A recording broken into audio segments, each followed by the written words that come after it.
All right. Hello, everybody.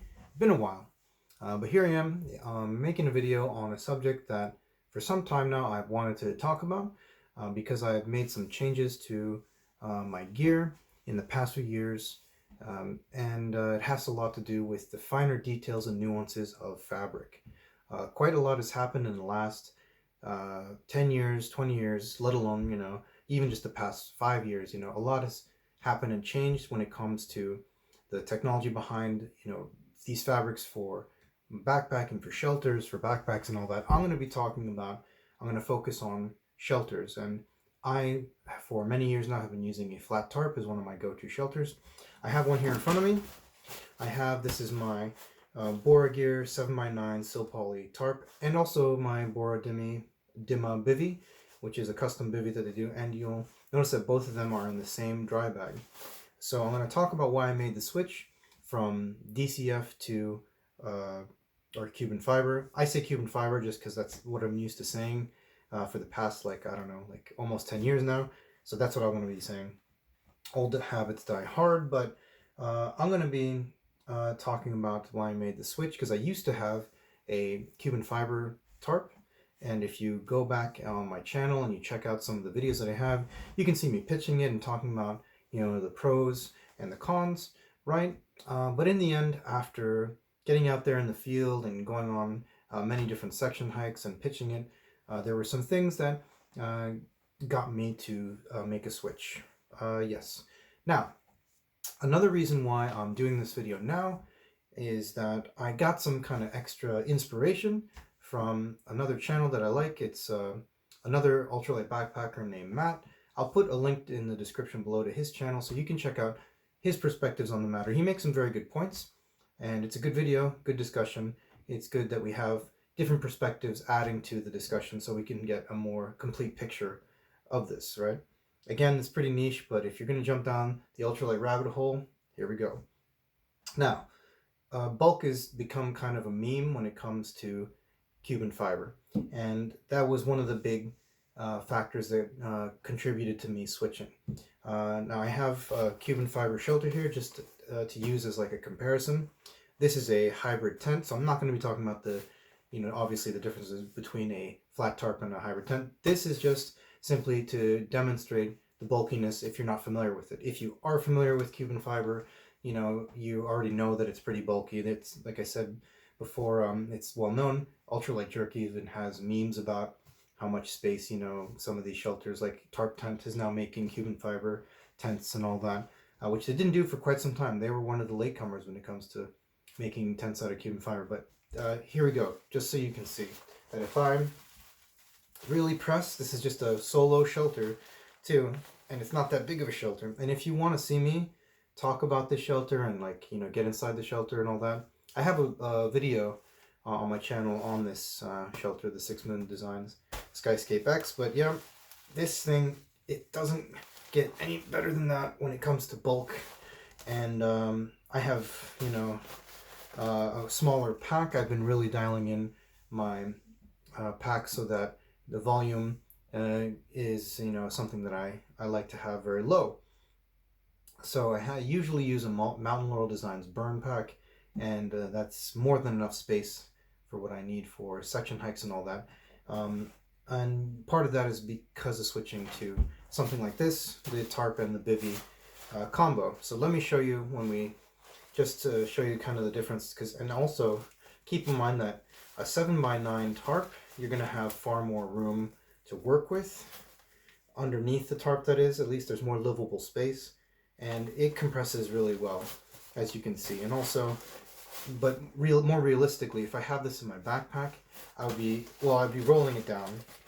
Of course, I won't do that now, but I'd be rolling it down and then placing it kind of like this horizontally, and then it's going to get pressed down really flat and allow packing to be easier and a simpler process. So simplicity and ease of use, that was one thing behind a few different factors that got me to make the switch. Another thing is pitching and breaking down the tarp.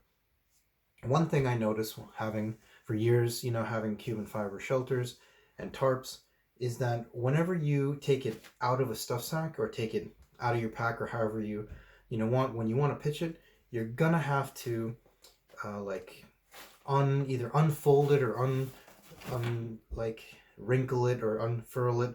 It's tricky to kind of get out, especially the lighter weight Cubans, like the 0.51 ounce Cuben, which is standard for a lot of like Zpacks shelters, which are very popular, like the duplex or like a flat tarp from Zpacks. You're gonna probably get it in either the 0.51 or the 0.75 if you want to go a little thicker. And it's going to be, very difficult to kind of unpack, unfold, right? And again, this is fine tuning, right? It's not like this is that big of a deal, but if you'd like to have kind of a very simplified routine in the evening and in the morning when you make and break camp, that's one thing that I really like, is that with my silicone poly tarp, and the bivy is, the bottom is silicone nylon. When I take the bivy out, which is I pack in here first, I'll take that out, put it down on my ground sheet or wherever, or in a shelter, and boom, it's unfolded and it's ready to go very quickly. The tarp, it's even more of a dramatic difference, because the tarp is just one big flat piece of silicone polyester. When you take that out of the, I'm not going to do it here, I don't feel like cleaning up after, but when you take it out of the dry bag or stuff sack or whatever, it's a beautiful thing, because you just take it and it just flows out, unfolds itself, and it just makes pitching a flat tarp all the more easier. So it's one big thing to consider if you're a person who likes to keep things simple, if you're a minimalist. I've said before in another video, I didn't find minimalism through ultralight. I found ultralight backpacking through minimalist. I'm a lifelong minimalist who likes to keep things simple, easy. So yeah, that's why I decided to go with this shelter, which is favoring, now ironically I keep it in a Cuben fiber dry sack. So again, Cuben fiber does have its place. It does do certain things very, very good, and again, personal preference and all that. But yeah, so that's my updated kit. Those are some of my kind of thoughts on the matter. It doesn't get discussed as much. That was one thing that kind of like kept this video in the back of my head, or the idea for this video in the back of my head for a while, to discuss kind of these little, the nuances about making and breaking camp. Bulk has been discussed quite a bit, sure, but that the nature of the fabric itself can contribute to other factors, right? All right, but I'm rambling now. That's pretty much what I wanted to say. Thanks again to Matt Shafter for giving me some inspiration and also making some good points. If you search on YouTube or go on forums and you want to know more about these fabrics, for anybody that's new to ultralight backpacking, don't be intimidated. Once you kind of get a good understanding of these three fabrics that take up the most space in the discussion, which is your silicone nylon, your silicone polyester, and your Cuben fiber. Once you kind of get the basics of these three, you can then decide what's best for you and kind of work it out. So hopefully this video has helped somebody out there. Yeah, but okay, that's about it. Thank you, and happy trails to you. Goodbye.